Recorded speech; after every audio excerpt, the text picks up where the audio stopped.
حضرت امام حسین نے جام شہادت نوش کیا اور دودھ پیتے بچے بھی کٹوائے. اس چمکتے دین کے اوپر ہم انشاءاللہ آنچ نہیں آئیں گے.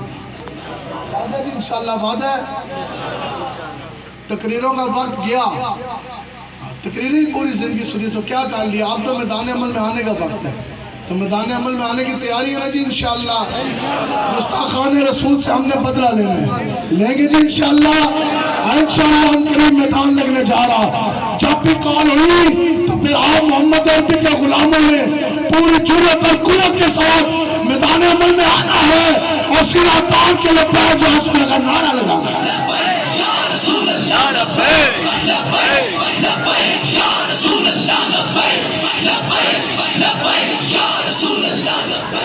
یہ تو ہے دنیا دار کبھی نے ان کا پالا پڑا لڑکے نچوانے والوں کے ساتھ, اور دور چوک میں ماں بہن بیٹیاں نچوانے والے ہو رہے ہیں, اور فیض آباد کی سرزمین پر ہزاروں شر کھا جانے کے بعد سینہ تان کے گولی کھا کے لبیک یا رسول کا نعرہ لگانے والے جی ہیں.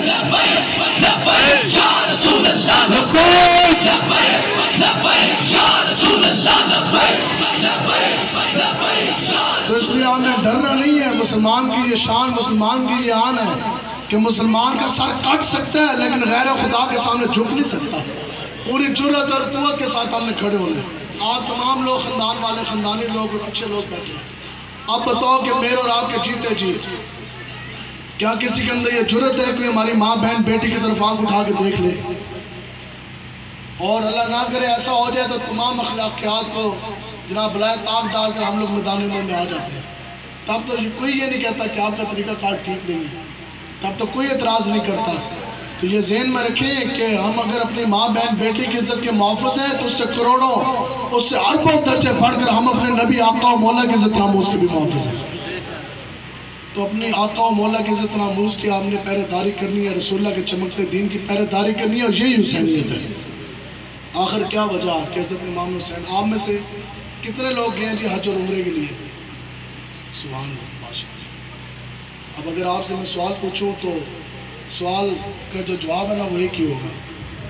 حاجی جو حج کے لیے جاتے ہیں یا جو عمرے کے لیے جاتے ہیں, سب سے جو مشکل مرحلہ ہے نا, سب سے مشکل مرحلہ وہ جب الوداعی حاضری ہوتی ہے نا روزہ انور پر, حضور علیہ الصلوۃ والسلام کے روزہ انور, پھر امتی کا آقا و مولا کی روزے سے جدا ہونا بڑا مشکل ہوتا ہے. وہ گھڑیاں بڑی سخت. یہ ہم گناہگاروں کی کیفیت ہے. تو ہو نواسہ رسول امام حسین, اور ایک گناہگار پاپی حضور کا گناہگار امتی جناب روات سے اٹھے حج عمرے کے لیے جائے, کوئی 20 دن رہا ہو, کوئی 40 دن رہا ہو, اور پھر جب حضور علیہ الصلوۃ والسلام کے روزہ انور پہ آخری الوداعی حاضری ہوتی ہے, واپس آتے آتے امتی کے قدم نہیں اٹھ رہے ہوتے. دل میں جون سا ہے وہ قابو میں نہیں ہوتا کہ میں آقا و مولا کا روزہ انور سے کس طرح جدا ہوں. تو پھر بتاؤ کہ حضرت امام حسین نے کس طرح جدائی اختیار کی.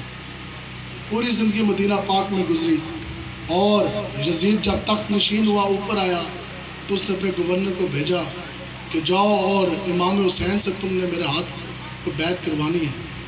تو ظالم نے آپ کو بلایا مدینہ پاک میں, اور اس نے آگے کہا کہ جناب آپ کے پاس راستہ ایک ہی ہے کہ آپ یزید کے ہاتھ پہ بیعت کر دیں. آج لوگ ہمیں کیا جان گئے, اور تو کوئی جان کوئی نہیں. یہ کہتے ہیں جی اتحاد کر دیں, آپ ہمارے ساتھ آ جائیں, ہم آپ کے ساتھ آ جائیں.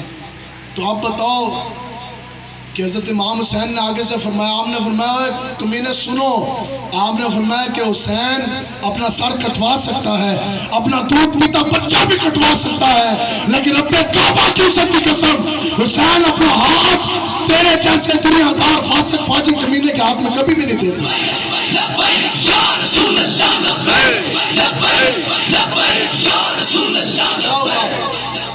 جب یہاں بات ہو کر بات فرما کے آپ چلے گئے, واپس آ کے حضرت زینب سلام اللہ علیہ کو آپ نے سارے معاملات آپ نے رداد بتائی. آپ نے فرمایا کہ یزید مجھ حسین کی بیعت لینے پہ بضد ہے, اور میں یہ کبھی نہیں چاہتا کہ مدینہ پاک کی پاک زمین کو میں اپنے خون سے رنگین ہونے دوں. تو اب کیا ہے کہ اب ہمیں یہاں سے جانا پڑے گا. عید کرتے ہیں نا جی, عید کا تیسرا دہڑا سی, تو حضرت امام حسین اپنا کنبہ قبیلہ لے کر مدینہ چھوڑ گئے. کس کے لیے چھوڑا؟ آقا و مولا کے دین کے لیے چھوڑا. ہم تو 2 دن گھر چھوڑ کے جناب جیل میں نہیں بیٹھ سکتے, تو امام حسین سب کچھ چھوڑ کر آقا و مولا کے روزہ انور پہ آخری الوداعی حاضری دے کے آپ چل پڑے. اور پھر آپ کے جناب مکہ مکرمہ، اور پھر 7 ذی الحج کو پوری دنیا سے لوگ حاجی مکہ میں حج کرنے کے لیے آ رہے تھے۔ آپ نے احرام باندھا حج کے لیے، اور کون امام حسین؟ نواسہ رسول۔ 25 پیدل حج آپ کر چکے تھے، 25 پیدل حج آپ فرما چکے تھے، یہ 26واں حج تھا۔ آپ نے احرام باندھا اور آپ حج کے لیے جب روانہ ہوئے، اتر ہی موجود تھے طواف کعبہ کے لیے، تو آپ کو یہ خبر ملی کہ بہت سے حاجیوں کے لبادے میں کچھ لوگ بدماش ایسے آ رہے ہیں جو مجھ حسین کو آ کے حرم کی زمین پر شہید کرنا چاہتے ہیں۔ تو پھر آپ نے مشورہ کیا اور آپ نے فرمایا کہ میں یہ نہیں چاہتا کہ حرم کی زمین کعبہ بیت اللہ شریف کا جو حرم ہے وہ مجھ حسین کے خون سے رنگا جائے، اس لیے آپ نے اپنا پہنا ہوا احرام آپ نے اتارا۔ پوری دنیا سے حاجی آ رہے ہیں بیت اللہ شریف کا حج کرنے کے لیے، اور نواسہ رسول حج کو عمرے میں تبدیل کر کے طواف کر آپ کوفے کے لیے روانہ ہو رہے ہیں محمد عربی کا دین بچانے کے لیے۔ سارے حاجی حج کے لیے اور حسین کربلا کے لیے۔ اپنے بھائی اعظم مسلم بن عقیل کو آپ اس سے پہلے روانہ کر چکے تھے کوفہ کے لیے۔ آج آپ نے یہ نہیں پریشانی کرنی، ہمارے اعظم فرماتے ہیں ابھی تو سارے عاشق رسول بیٹھے ہیں، ابھی تو سب نے نہیں نعرہ لگانا لبیک کا بھی، تاجدار ختم نبوت زندہ باد کا بھی۔ سب سے ہلکا نعرہ سننے یہ لگاتا ہے جناب غلامی رسول میں موت بھی قبول ہے، غلامی رسول میں موت تو قبول، لیکن غلامی رسول میں تھانے دار کی آنکھ میں آپ ڈالنا منظور کیوں نہیں؟ غلامی رسول میں موت تو قبول ہے لیکن ایک پرچہ نہ کٹوا سکے، غلامی رسول میں موت بھی قبول ہے لیکن 2 دن 2 راتیں ہم لوگ جیلوں میں جا کے نہ کاٹ سکے۔ تو سنو، آپ کو جناب جب پتہ لگا نا تو آپ نے اعظم مسلم بن عقیل کو روانہ کیا کوفہ میں۔ پہلا دن راوی نے یہ لکھا مورخین نے کہ پہلا دن اعظم مسلم بن عقیل کے ہاتھ کے اوپر قریب 40,000 لوگوں نے بیعت کی۔ انہوں نے کہا جی ہم آپ کے ساتھ، ہم امام حسین کے ساتھ ہیں، ٹھیک ہے آپ ان کو بلائیں مکہ شریف سے۔ اور خالی اس طرح بیعت نہ کی بلکہ تلواریں جو سی ہیں وہ عوام میں لڑائی۔ انہوں نے کہا جی ہم پوری جرأت اور قوت کے ساتھ ننگی تلواریں لے کر آپ کا دفاع کریں گے۔ آپ نے خط لکھ دیا حضرت امام حسین کو بلانے کے لیے، اور آپ اپنے 2 بچوں کو، اعظم مسلم بن عقیل اپنے 2 بچوں کو معصوم، آپ اپنے 2 بچوں کو ساتھ لے کے گئے۔ اب جناب جب ابن زیاد ظالم جب آیا نا ان کا گورنر بن کے کوفہ کا، تو پھر جب ظلم ڈھایا نا، ہمارے حضرت فرماتے سن کہ جنے دا پتہ ہی میدان دے اندر لگتا ہے۔ حضور کا جو غلام ہے میدان کے اندر پتہ لگتا ہے نا کہ محمد عربی کا غلام ہے کون۔ تو جب سختی کی گئی، آپ نماز پڑھا رہے تھے، ہزاروں کی صفیں تھی، تو جب آپ نے سلام پھیرا تو پیچھے ایک بندہ بھی باقی نہ رہا۔ اب اعظم مسلم بن عقیل اپنے ساتھ 2 چھوٹے معصوم بچے ہیں، اکیلے ہیں، کوفے کی گلیاں ہیں، اور جب آپ یوں چلے تو پھر کیا دیکھا کہ تمام دروازے بھی بند، کھڑکیاں بھی بند۔ سوچو نواسہ رسول حضرت امام حسین کے بھائی ہیں، دین کے وارث، اور آپ کوفے کی گلیوں میں پھیرے ہیں، کوئی آپ کو پناہ دینے کے لیے تیار کوئی نہیں، لوگوں نے دروازے اپنے بند کر دیے۔ چلتے چلتے آگے سے ایک صحابی رسول ہے حضرت مشکور رضی اللہ تعالیٰ عنہ، آپ نے اپنے گھر کا دروازہ کھولا، آپ کو حضرت مسلم بن عقیل اور آپ کے دونوں بیٹوں کو آپ نے پناہ دی۔ اتنی دیر میں ابن زیاد نے وہ یزیدی لشکر سپاہ اس نے وہ ظالم بھیجے، اس نے کہا جناب ان کو لیں، ان کو پتہ لگ گیا۔ اس وقت کے جو ٹاؤٹ تھے ایجنسیوں والے، انہوں نے بتایا جناب وہ تو حضرت مشکور رضی اللہ تعالیٰ عنہ کے گھر میں موجود، وہاں انہوں نے پناہ لی۔ وہاں سے جب فوجیوں نے ریڈ مارا، گھر کے دروازے توڑ کے اندر داخل ہوئے، تو حضرت مشکور نے ان کا دفاع کیا اور ان کو آخری ٹائم پر اپنے گھوڑے دے کرنا حضرت مسلم بن عقیل اور آپ کے دونوں بیٹوں کو جناب وہاں سے روانہ کر دیا کہ یہ بار میرے اتنے نہ آ جائے کہ میری غفلت سے یا میری وجہ سے آپ پکڑیں گے۔ خیر وہ ظالم تھے، ان کی حکومت تھی، انہوں نے حضرت مشکور کو بھی گرفتار کیا اور راستے سے پیچھا کر کے حضرت مسلم بن عقیل کو بھی اپنے دونوں شہزادوں کے ساتھ گرفتار کر۔ اب یہ بات کو سمجھ آ رہی ہے جناب، آپ سننی ہے، یہ ہے حسینیت اور یہ ہے ہمارے بزرگوں کی قربانیاں۔ تو آپ بتائیں کون کون آپ میں سے قربانی دینے کے لیے تیار ہے دین کے لیے؟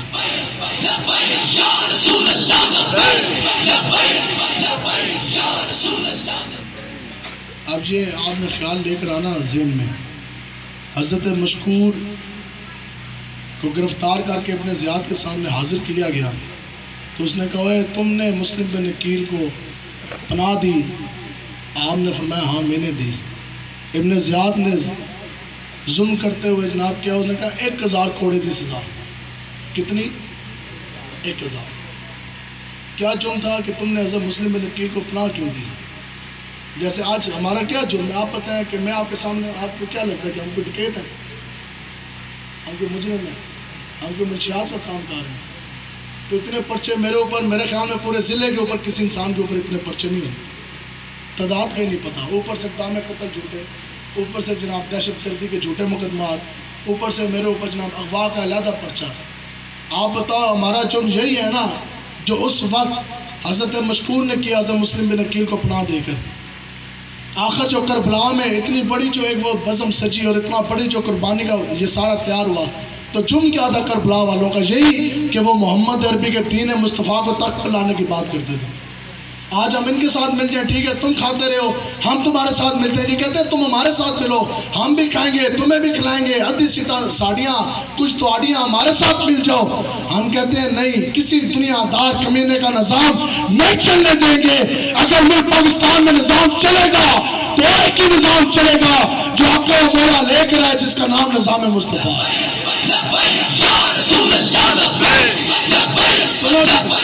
دین کی قربانیاں بتاؤ. آپ اللہ نہ کرے کہ کسی انسان کی عزت کے اوپر حملہ ہو جائے اور آپ اس کی عزت بچاتے بچاتے اس بدماش کا آپ سر پھاڑیں، پھر تو آٹے تے پرچہ ہو جائے، پھر ہتکڑی ہو جائے، پھر جیل ہو جائے، پھر دھرنا ہو جائے. بتاؤ کہ جس کی عزت کی آپ نے رکھوالی کی، کیا آپ اس کی خبر لینے جائیں گے کہ نہیں جائیں گے؟ تو پھر آپ گھر سے نکلے روات سے آقا و مولا کی عزت ناموز کی پہرے داری کے لیے، پھر تو انہوں جناب پرچہ ہو جائے، ہتکڑی ہو جائے، تھانہ ہو جائے، جیل ہو جائے. پھر بتاؤ کہ آقا و مولا آپ کی خبر لینے آئیں گے کہ نہیں آئیں گے؟ آئیں گے نا. ممتاز قادری صاحب جو تو جیل کے اڈیالہ دی، ہم لوگ بھی اڈیالہ رہ کے آئے. ممتاز قادری صاحب جب اڈیالہ کی جیل میں گئے نا جی، گستاخ رسول کو قتل کر کے، تو اس وقت باہر ایک بہت بڑا اپنے آپ کو شیخ الاسلام کہنے والا ایک ملا، اس نے 6 گھنٹے کی تقریر کی غازی مولا ممتاز قادری صاحب کے خلاف. اس نے دلائلوں کے انبار لگایا. اس نے کہا ممتاز قادری تو قاتل ہے، اس نے تو قتل کیا، اس نے تو جان جناب ایک بندے کی لے لی. تو وہ ایک پنڈی کے مفتی صاحب گئے ملاقات کے لیے غازی ممتاز قادری صاحب کے ساتھ، بڑے پریشان. تو جا کے عرض کی کہ جناب بات پہ ایک ملا ہے، نیا فتنہ اٹھ گیا، اس نے تو آپ کے خلاف تقریر کر دی. وہ تو کہتا ہے کہ ممتاز قادری قاتل ہے. لوگوں کے ذہن اتنے متعامل کوئی نہیں، لوگوں کو تو مسائل کا پتہ کوئی نہیں، نیا فتنہ اٹھ گیا. تو آپ مسکرا دیے. آپ نے فرمایا مفتی صاحب آپ ایسے پریشان ہو رہے. آپ نے فرمایا تسی ایویں پریشان ہو گئے ہو تو ایک ملا اس کی کیا اوقات. آپ نے فرمایا کہ پوری دنیا مستنطر ممتاز قادری کے سامنے آ کے کھڑی ہو جائے اور یک زبان ہو کے وہ یہ کہے کہ ممتاز قادری تو قاتل اور تو نے قتل کیا، تو آپ نے فرمایا میں ان کو ایک لمحے کے اندر ٹھکرا دوں گا. مفتی صاحب تجب میں آ کے جناب ایک لمحے میں پوری دنیا سامنے کھڑی ہے، ایک لمحے تسی کس طرح ٹھکرا دو گے؟ آپ نے فرمایا مفتی صاحب سنیں، اگر میں ممتاز حسین قادری اگر میں قاتل ہوتا، اگر میں مجرم ہوتا تو قسم با خدا تعالیٰ کی جیل میں 1 ہفتے کے اندر 5 مرتبہ آقا مولا آ کے مجھے اپنی زیارت نہ کروا دے.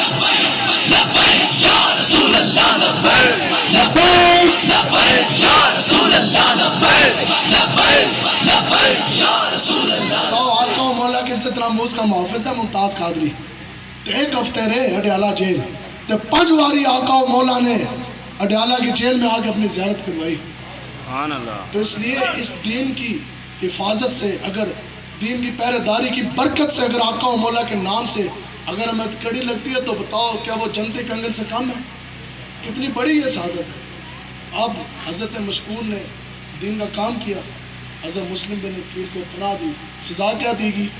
کتنے کوڑے؟ 1000 کوڑے. کتنے جی؟ 1000. تو پریشان ہوئے؟ نہیں، مسکرا دیے. پھر جناب، اور آپ بہت بڑے رئیس تھے، آپ کوفے کے بہت بڑے رئیس بھی تھے اور بہت زیادہ آپ کا اثر و رسوم کے ساتھ چنگی برادری والے.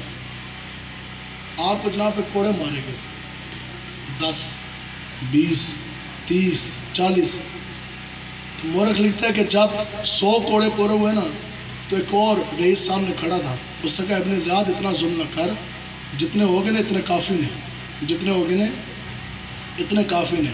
اے نہ ہے کہ شہید ہو جان، باقی 900 کوڑے تو برداشت نہیں کر سکتا انسان. تو یہ نہ ہو کہ یہ شہید ہو جائے تو ایک نیا جون سا ہے وہ قتل و غارت شروع ہو جائے، خانہ جنگی شروع ہو جائے تو بس کر جا، رک جا، 100 کوڑے کافی. تو بس فارسی تھے تو حضرت مشکور کو خوش ہونا چاہیے تھا، لیکن آپ جلال میں آ گیا. آپ نے دیکھا، آپ نے فرمایا کہ خبردار ان کو کوڑے مارنے دو، اور خبردار آپ ان کو کوڑے مارنے سے منع مت کریں. کیوں کہ رب کعبہ کی عزت کی قسم، اور کوڑا میری پیٹھ پر بات پہ لگتا ہے، محمد عربی کا چمکتا چہرہ میری آنکھوں کے سامنے پہ آ گیا.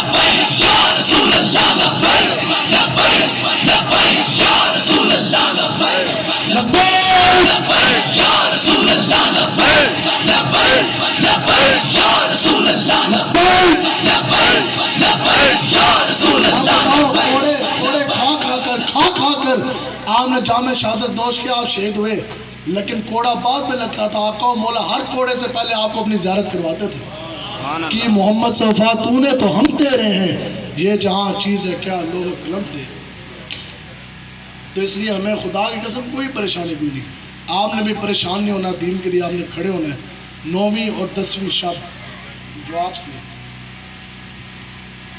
ویسے جو کربلا کا جو میدان لگنا تھا، جو جنگ ہونی تھی، وہ ہونی تھی 9 محرم الحرام کو. 10 کو کیوں ہوئی کہ حضرت امام حسین نے ایک رات کی مہلت مانگی تھی. مہلت مانگنے کا مقصد یہ تھا کہ آپ نے کچھ واضح و نصیحت فرمانا تھا، کچھ آپ نے وصیتیں فرمانی تھی، اور پھر رات پوری آپ نے اللہ تبارک و تعالیٰ کے بارگاہ میں آپ نے سر مسجود رہنا تھا. تو جب آپ نے یزیدیوں سے، ظالموں سے جب آپ نے مہلت مانگی تو انہوں نے پتہ کیا کہہ کے مہلت دی؟ انہوں نے کہا اے تو جنگ ہے، اگر کافر بھی مہلت مانگن تو انہوں کی بھی دے دیتے، جان دے چلو انہوں کی بھی ایسی دے دیں. تو آپ کو ایک رات کی مہلت دی گئی، اور آپ لوگ تو تعداد میں کافی بیٹھے تھے. 30,000 سے لے کر 1,00,000 تک روایات جاتی ہیں. یزیدیوں کا جو سامنے لشکر کھڑا تھا اس کی تعداد تھی 30,000 سے لے کر 1,00,000 تک قریب. اور حضرت امام حسین کے ساتھ کتنے تھے؟ 71 یا 72. رات کو آپ نے تمام خاندان رسالت کے چشم و چراغوں کو بلا لیا، تمام مجاہدین کو بھی آپ نے بلا لیا، اور سب کے سب کو آپ نے اپنے خیمے میں اس طرح سامنے بٹھایا. اور بٹھا جانے کے بعد آپ نے دیے بند کروا دیے، اور وہاں آپ نے یہ فرمایا کہ لوگوں سنو، یہ لوگ یزیدی ظالم، یہ مجھ حسین کے خون کے پیاسے ہیں. اگر آپ میں سے کوئی بھی جانا چاہتا ہے تو یہ آپ کو کچھ بھی نہیں کہیں گے، اور مجھ حسین کی طرف سے آپ کو اجازت ہے، آپ جا سکتے ہیں، اور اس کا آپ سے مواخذہ بھی نہیں ہوگا، آپ چلے جائیں، آپ لوگ اپنی جان بچا لیں. اور دیے ہم نے بند کر دیے اس لیے کہ اندھیرے میں اٹھتے ہوئے آپ لوگ ایک دوسرے کو دیکھیں نہ، تو لہٰذا آپ جا سکتے ہیں. تو جب آپ نے یہ فرمایا تو کچھ دیر انتظار کر جانے کے بعد دوبارہ دیے جلائے گئے. سامنے فوج قریب 1,00,000 کا لشکر کھڑا ہے، جدید اسلحہ سے لیس، اور ہاتھ میں تلواریں بھی ہیں. تو جیسی دیوں کی روشنی دوبارہ جلی تو پہلے بھی 72 سن، تو جب دیے جلے تو پھر بھی 72 ہی بیٹھے سن، ایک بھی اٹھ کے نہیں بات. آج ہم پہ کون سا مشکل وقت ہے؟ یہ ہماری اپنی کمزوری ہے نا، پیروں کی اور مولویوں کی اور دینی مذہبی رہنماؤں کی، اور ہمارے جیسے جو عام غریب لوگ ہیں ہماری، کہ ہم لوگوں نے دین کے لیے قربانی نہیں دی.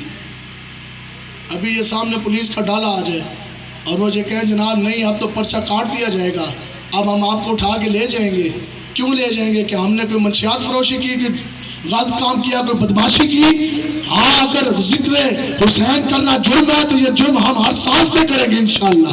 اگر وہ سامنے آ جائے اور یہ کہہ دیا جائے کہ جناب پرچہ کاٹ دیا جائے گا، تو کون کون پرچہ کٹوانے کے لیے تیار ہے؟ پھر ایک بندہ تو نہیں جائے گا نا، پھر ہم سب کے سب جائیں گے، اسے کہیں گے سارے لے جاؤ. تو جناب 72 کے 72 بیٹھے رہے.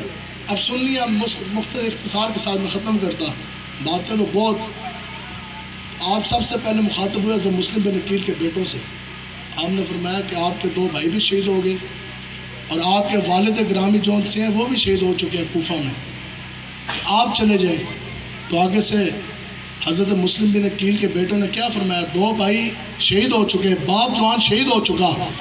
عرض کی کہ حضرت آج اگر ہم آپ کو چھوڑ کر چلے جائیں تو پھر بتائیں کہ ہم کل اللہ اور اللہ کے رسول کو کیا منہ دکھائیں گے؟ حضور کی عزت ناموز کی پہرے داری کا میدان لگاؤ اور رات کے اندر بندہ گرم تلائی اور بستر نہ چھوڑ سکے، پھر بتاؤ کہ کل اللہ اور اللہ کے رسول کو کیا منہ دکھاؤ گے؟ عرض کی کہ جناب آج اگر ہم آپ کو چھوڑ دیں تو پھر بتائیں نا کہ کل ہم اللہ اور اللہ کے رسول کو کیا منہ دکھائیں گے؟ اور ہم اپنے علاقے میں جا کے کیا کہیں گے کہ جس نبی رحمت کے نام کا کلمہ پڑھا اور اس کے پوری اولاد کو، اس کی آل کو، اس کے خاندان کو ہم دشمن کے نرنے میں اکیلا چھوڑ آئے ہیں؟ نہیں، ہم آپ کو چھوڑ کے جانے والے کوئی نہیں۔ حال بتا اتنی بات ضرور کہ انشاءاللہ آپ دیکھیں گے ان قریب ہم اپنے آپ کو اور اپنے بھائیوں کو آپ کے قدموں پہ جناب ذبح کروا دیں گے ان قریب۔ آگے جناب اٹھے حضرت مسلم بن عجوسہ رضی اللہ تعالیٰ عنہ، آپ نے فرمایا کہ جناب آپ ہمیں فرما رہے جانے کا؟ آپ نے فرمایا کہ قسم با خدا جس وقت تک ہماری جان میں جان ہے، لہو کا آخری قطرہ ہے، ہم آپ کی حفاظت کریں گے، اور میں آپ کو تب اس وقت تک نہیں چھوڑ سکتا جس وقت تک کہ میں اپنے نیزے دشمن کے سینے میں مار مار کے اپنا نیزہ نہ توڑ دوں، اور جب میرا نیزہ ٹوٹ جائے تو اس کے بعد میں پہ تلوار برابر دشمن کے اوپر اس وقت تک چلاتا رہوں گا جس وقت تک کہ میری تلوار ٹوٹ نہ جائے۔ آگے جو آپ نے بات کی نا وہ کمال کی۔ آگے عرض کی کہ یا حسین، نیزہ اور تلوار ٹوٹ جانے کے بعد اگر میرے پاس کوئی بھی اسلحہ نہ ہوا تو میں اس وقت تک میں آپ کے دفاع میں پتھر مارتا رہوں گا جس وقت تک کہ میں شہید ہو کے میرے جسم کے ٹوٹے ٹوٹے نہ کر دیے جائیں۔ بتاؤ یار، سامنے لکھاں دا فوج اور تیرے تلوار نیزے بھی ہیں، اور یہاں کیا کہہ رہے ہیں کہ میں پتھر اٹھا کے آپ کا دفاع کرتا ہوں۔ تیرا تو بازو توحید کی قوت سے قوی ہے، اسلام تیرا دیس ہے تو مصطفی ہے، اندازہ لگا سکتا ہے کون تیرے زور بازو کا، نگاہ مرد مومن سے بدل جاتی ہے تقدیر۔ اس کے بعد ایک اور صحابی رسول کھڑے ہوئے، آپ نے کیا عرض کی؟ آپ نے عرض کی کہ جناب اگر میرا جسم 70 مرتبہ کاٹ دیا جائے اور میرا جسم ٹوٹے کر کر اس کے بعد 70 مرتبہ جلا کر وہ راکھ یوں ہوا میں بکھیر دی جائے تو یا حسین پھر بھی میں آپ کو چھوڑنے کے لیے تیار نہیں ہوں۔ وفا کی یا کیسی زندگی؟ پھر کیا ہوا؟ پھر صبح میدان لگا اور پورا دن اور حضرت امام حسین کی اس وقت قریب عمر 56 سال تھی، لیکن ایسی آپ کے اوپر جوانی کا جوبن تھا کہ آپ کے جسم مبارک کے داڑھی مبارک کے چند گنتی کے بال آپ کے سفید تھے۔ اور جو ایک مورخ ہے خالد ابن راشد اس کا نام ہے، جو اس نے خود اپنی آنکھوں سے پورے کربلا کا منظر دیکھا، وہ کہتا ہے جی میں نے ان کی جوانی بھی دیکھی ہے اور میں نے امام حسین کے جناب چمکتے ہوئے کالے بال اور زلفیں بھی دیکھی جن میں چند گنتی کے بال سفید تھے۔ وہ کہتا ہے کہ پھر میں نے دیکھا کہ پورا دن حضرت امام حسین نے کیا کیا؟ شروع میں پورا دن مقتل سے کربلا کے میدان سے آپ جناب ایک ایک لاشا اٹھاتے تھے اور اٹھا کر جون صاحب وہ خیمے کی طرف آ کے جمع فرماتے تھے، ایک ایک لاشا اٹھا کے۔ سب سے آخر میں جو حسینی قافلے سے روانہ ہوا نا وہ حضرت امام علی اکبر ہے، اور بھرپور آپ نے جنگ فرمائی، اور جب آپ روانہ ہوئے تو پھر اس وقت جو سے نا حالات ایسے خراب تھے کہ سب جو سے شہید ہو چکے، ایک آپ کے والد گرامی حضرت امام حسین زندہ اور ایک آپ۔ تو آپ نے عرض کی کہ میں تیار ہو گیا، آپ اپنے خیمے میں گئے، امامہ شریف پہنا، خوشبو لگائی، آپ باہر نکلے۔ حضرت زینب نے چونکہ آپ کی تربیت فرمائی تھی، اور آپ جب باہر نکلے تو ایک بہت بڑا آپ کا اعزاز تھا، وہ یہ تھا کہ آپ حضور علیہ السلام کے متشابہ تھے، دیکھنے میں حضور علیہ السلام کی طرح تھے آپ۔ تو یزیدیوں کی فوج میں کچھ وہ لوگ بھی تھے جنہوں نے آقا و مولا کی زیارت کی تھی، تو جب آپ اس شان و شوکت کے ساتھ نکلے نا اور پھر حضرت امام حسین سے آپ نے اجازت لی، پھر آپ گھوڑے پہ بیٹھے تو جو یزیدی تھے ایک مرتبہ وہ بھی کانپ اٹھے، انہوں نے کہا وہ یہ کون ہے جس کا امامہ بھی رسول اللہ کی طرح ہے، اور یہ کون جس کی پیشانے بھی آقا و مولا کی طرح، اور یہ کون سا وہ شاہ سوار ہے جس کی آنکھیں، جس کی جناب چہرہ، جس کی داڑھی، جس کی زلفیں، اور جس کا چلنا، جس کا گھوڑے کے اوپر سوار ہونا، اور جس کا تلوار اٹھانا اور جاؤ جلال کے ساتھ چل کر آنا، جس کا انداز بھی، کردار بھی، گفتار بھی، سب کچھ آقا و مولا کی طرح۔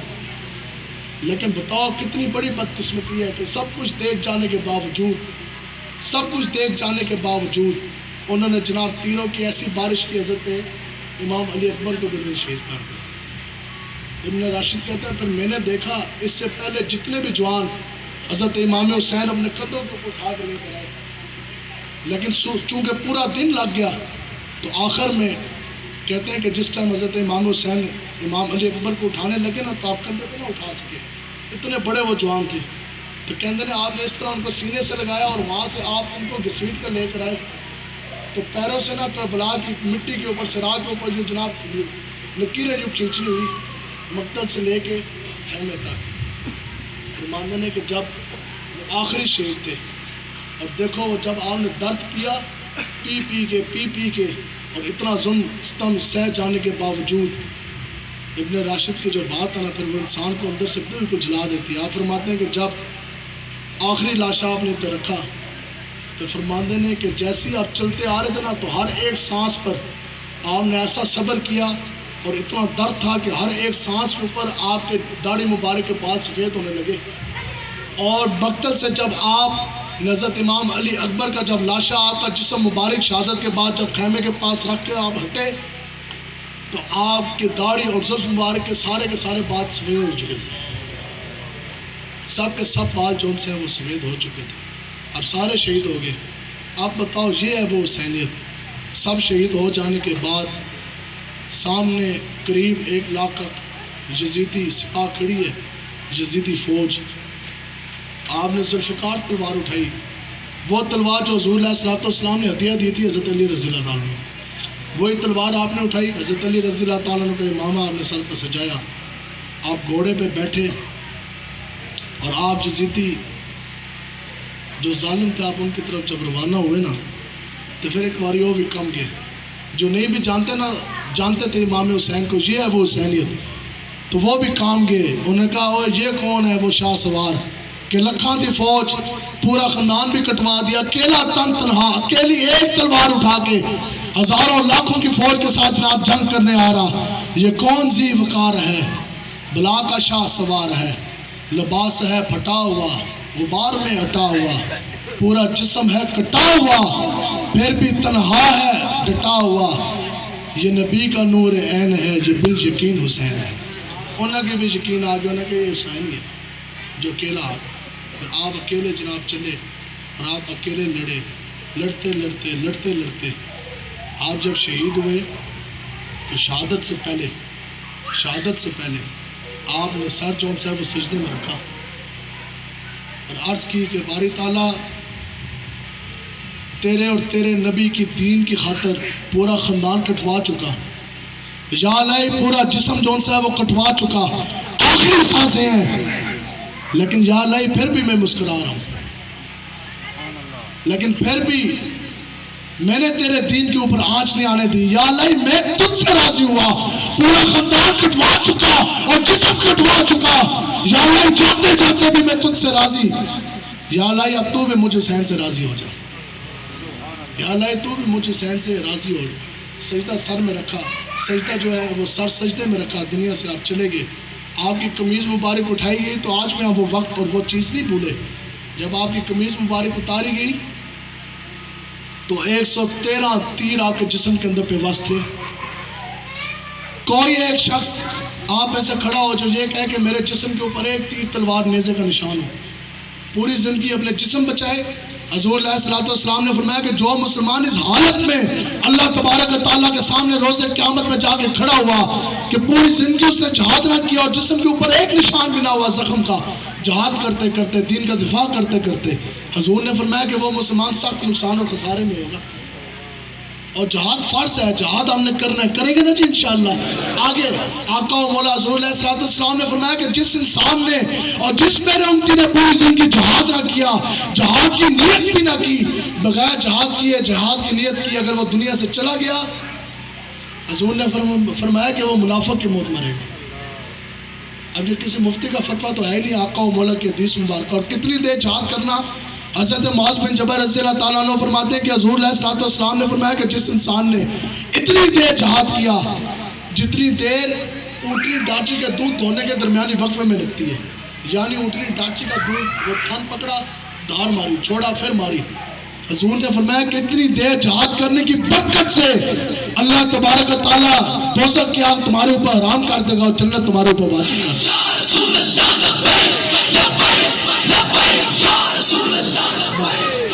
حضرت امام حسین کے جسم کے اوپر آج ہمیں نہیں سمجھ آتی کہ ایک داڑھی منڈا نعت خواں، ٹھیک ہے جی، جس کو یہ بھی نہیں پتا کہ رسول اللہ کے نعت شریف کے آداب ہیں کیا. 40,000 پہلے دیں، 50,000 بعد میں دیں. اور یہ بھی آپ سنیں، یہ اعلیٰ حضرت کا بھی فتویٰ ہے کہ جس مولوی نے، جس خطیب نے، جس نعت خواں نے دین بیان کرنے کے پیسے طلب کیے، جیسے فیسا مقاندے نا بڑے بڑے مولوی، جی جناب 50 پہلے دے دیں تو 50 بعد میں دے دیں، نعت خواں کے اندر جی 50,000 اکاؤنٹ میں ڈال دیں، فلانا ٹکٹ کرا دیں. تو اعلیٰ حضرت کا یہ فتویٰ موجود. آپ فرماتے ہیں کہ جس نے دین اسلام بیان کرنے کے پیسے طلب کیے، معاوضہ مانگا، پیسے مانگے، آپ نے فرمایا کہ اس کا بیان کرنا حرام، اس کو پیسہ دینا حرام، اور جو لوگ سماعت کر رہے ہیں آپ سامنے ان کا سننا بھی حرام ہے. دیکھو جس دین کے لیے امام حسین نے اپنا سر کٹوا دیا، نیزے پہ چڑھوا دیا، اور کتنی کتنی بڑی لازوال قربانیاں. تو آج اگر ہمیں کوئی بندہ کہے جناب آؤ تقریر سنا دو، تو اسی کہیں گے نہیں، پہلے جناب 50,000 روپے اکاؤنٹ میں بھیجو. تو اس سے بڑا لعنتی کون ہے کہ جو قرآن و حدیث سنانے کے پیسے طلب کرے.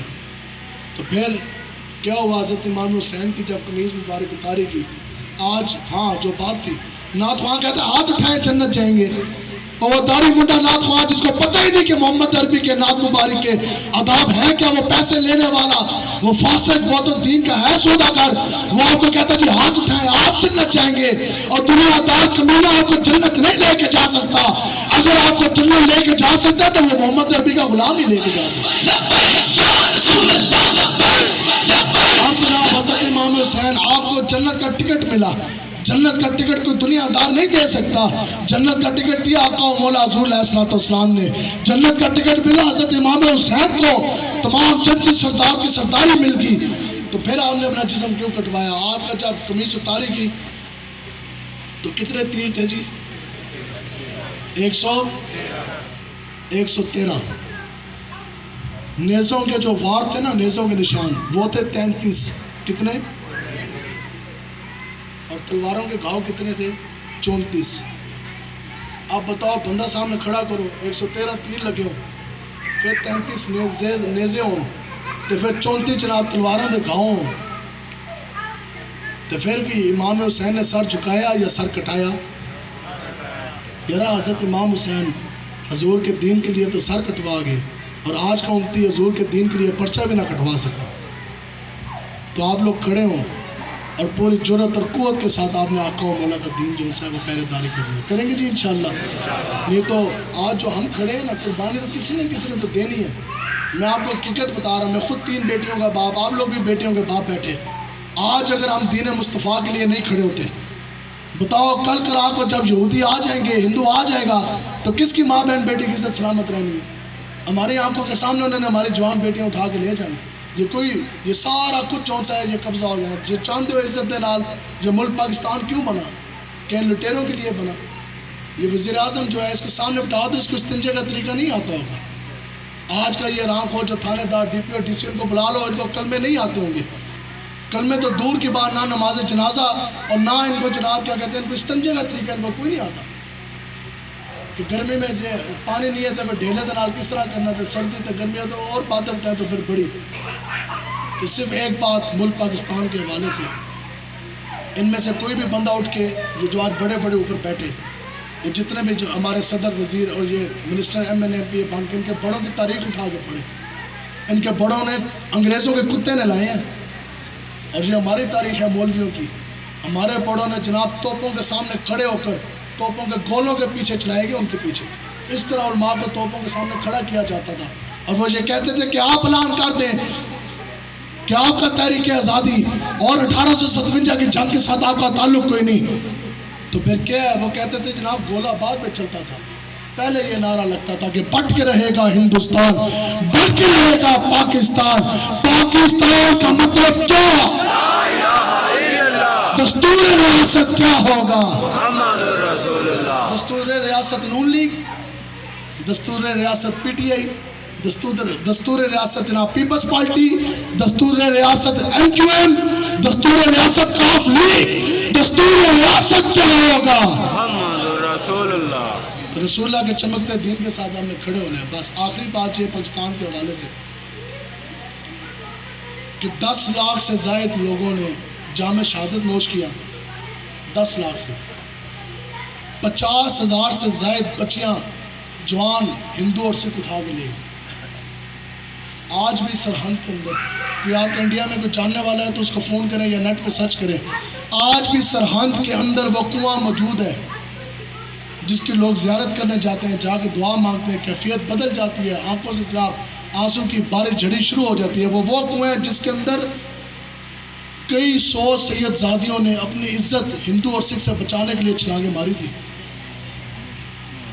آپ بتاؤ کیا ان سید زادیوں نے اپنی آبرو بچا لی، اپنی زندگی دے دی لیکن اپنی عزت آبرو بچا لی؟ 50,000 سے زائد بچیوں کی عزتیں لوٹ لی گئی۔ اور حضرت شیخ الحدیث امیر الدین رحمۃ اللہ تعالیٰ علیہ، آپ دہلی کے نا ایک بہت بڑے آپ شیخ الحدیث تھے اور بزرگ درویش صرف انسان تھے۔ آپ گھر میں آئے تو پتہ لگا کہ آپ کی جوان بیٹی ہندو اٹھا کے لے گئی۔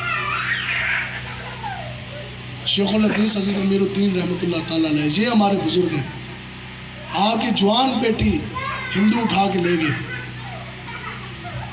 تو لوگ آپ کے پاس تعزیت کے لیے آئے تو آپ نے آگے سے فرمایا کہ بس آپ دعا کریں کہ کسی طرح ملک پاکستان بن جائے،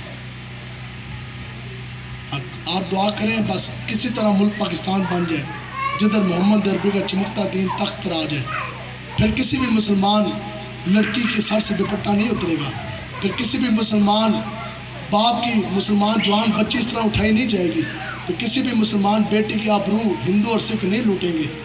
لیکن ان کو تو نہیں پتا تھا کہ ان کی وہ قربانی، انہوں نے کہا یہ تو ایک بیٹی میرے لے کے گئی، آپ نے فرمایا کہ 3 اور بیٹیاں، اگر ہندو سکھ وہ بھی اٹھا لیں تو میں 3 اور بیٹیوں کی قربانی دینے کے لیے تیار ہوں، لیکن میں یہ کہتا ہوں کہ ایک مرتبہ وہ ملک پاکستان بن جائے، محمد عربی کا دین جاتا ہے۔ آپ بتاؤ، جس طرح ہٹلر مشہور ہے نا، ہٹلر کہ اس نے بہت سے یہودی قتل کیے، بہت سے یہودی اس نے قتل کیے، اس طرح یہ کانا جو ہے نا رنجیت سنگھ، یہ مشہور ہے کہ اس نے پنجاب کے اندر مسلمانوں کا قتل عام کیا، مسلمانوں کی جوان بیٹیاں یہ اٹھا کے لے کے جاتا تھا، جدھر ادھر اس کو لڑکی نظر آتی چک کے لایا جاتا تھا۔ رنجیت سنگھ، اب ملک پاکستان بنا تو رنجیت سنگھ کا مجسمہ انہوں نے لاہور میں لگا دیا اور نیچے لکھا شیر پنجاب۔ بتاؤ یہ پھر کس کے ماننے والے؟ انہوں کا تو پیور رنجیت سنگھ ہی ہے نا۔ تائیں دینا کی درد ہویا کہ جناب رنجیت سنگھ کا مجسمہ ٹوٹ گیا اور اس پہ پرچہ دے دیا، محمد عربی کا وہ غلام جس نے رنجیت سنگھ کا مجسمہ توڑا، کل اس کے اوپر پرچہ دے کے اس کو جیل میں ڈال دیا گیا۔ صدر کا بھی، وزیر اعظم کا بھی اور بڑے بڑے جرنیلوں کے بھی، جناب آئی جی کا بھی بیان آ گیا کہ ہم سخت سے سخت سزا دیں گے۔ اس نے جناب بت توڑا۔ بتاؤ کہ آقا و مولا نے 360 بت نہیں توڑے؟ آج یہ کہتے ہیں جی چونکہ ساڑھا پیو سی، ساڑھا دادا سی رنجیت سنگھ، اس کا انہوں نے مجسمہ توڑا تو حضور علیہ السلام نے 360 بت توڑے۔ اس میں ایک بت جو ہے انہوں نے منسوب کیا ہوا تھا حضرت ابراہیم علیہ السلام سے، جو بت پرست انہوں نے ایک بت بنایا تھا اس طرح، انہوں نے کہا یہ حضرت ابراہیم کیا معاذ اللہ، انہوں نے کہا ایک بت چڑھا ہے حضرت ابراہیم کا، حضور علیہ السلام نے وہ بت بھی توڑوایا۔ تو حضور علیہ السلام بتاؤ بت بنوانے آئے یا بت توڑوانے آئے؟ تو جس نے بت توڑا ہم اس کے ساتھ ہیں، ٹھیک ہے۔ اللہ تبارک و تعالیٰ سے دعا ہے کہ اللہ تعالیٰ آج اپنی جوانیاں آقا و مولا کے در پہ لے کر آئیں۔ آج حضور علیہ السلام کے چمکتے دین کے ساتھ کھڑے ہوں، وقت گزر جاتا ہے، جنہوں نے دنیا داروں کی چنٹیاں کی ان کا بھی وقت گزر جانا، اور جو آقا و مولا کی غلامی کریں گے ان کا بھی گزر جانا۔ بتاؤ آج یزیدیوں کے کسی ایک جرنیل کا نام زندہ نہیں، لیکن حضرت امام حسین کا اور جنہوں نے سر کٹوایا قیامت تک ان کا نام زندہ رہے گا۔ اللہ تبارک و تعالیٰ سے توبہ کر کے اٹھتے ہیں جی۔ ہاتھ میں نے آج تک کھڑے نہیں کروایا، جس کا دل چاہتا ہے وہ ہاتھ کھڑا کریں گے، تو جو دل میں آج سے پہلے جو ہو گیا ہو گیا۔ ہم سب گناہگار، کوئی ایک آپ میں سے ایسا شخص نہیں ہوگا جس کی نمازیں پوری ہوں، اور اگر کسی کی ہے بھی ہے تو اس کے پاس سند کوئی نہیں کہ اس کی نمازیں قبول ہوئی۔ یا اللہ اس بڑی رات کو ہم یہ دعا کرتے ہیں، ہم یہ مانتے ہیں کہ ہم گناہ گار، ہم خطا کار، ہم سیاہ کار، لیکن ہم تیرے نبی کے دین کے غدار نہیں ہیں۔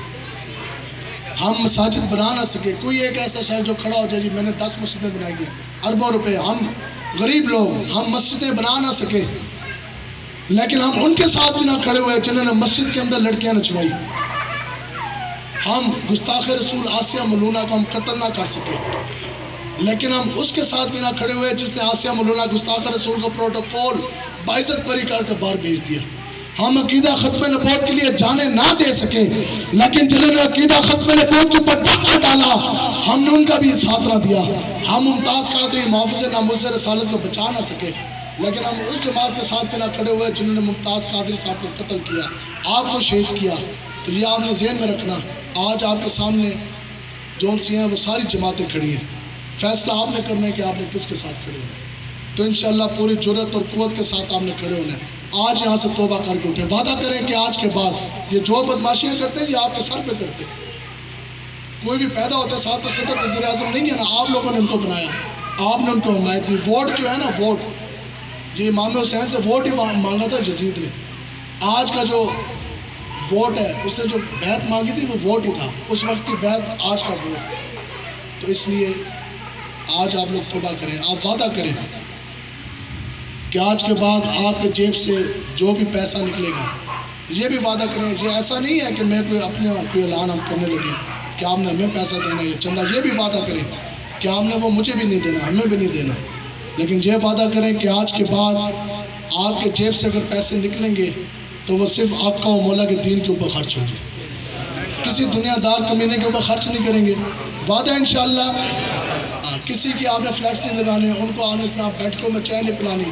آج کے بعد اگر آپ کا پیسہ خرچ ہوگا تو وہ مساجد کے اوپر خرچ ہوگا، وعدہ انشاءاللہ۔ وہ مدارس کے اوپر خرچ ہوگا، وہ دین کے اوپر خرچ ہوگا، اور وہ رسول اللہ کے دین کو تخت پر لانے کے لیے خرچ ہوگا، وعدہ انشاءاللہ۔ آج کے بعد جو آپ کی عزت ہے، جو آپ کا مقام ہے، جو آپ کی برادری ہے، جتنا تھوڑا زور ہے، آپ کی زبان، آپ کا ہاتھ، آپ کا جسم، اگر یہ استعمال ہوگا، آپ کی طاقت اگر یہ بھی استعمال ہوگی تو وہ بھی آقا و مولا کے چمکتے دین کے لیے استعمال ہوگا، وعدہ جی انشاءاللہ۔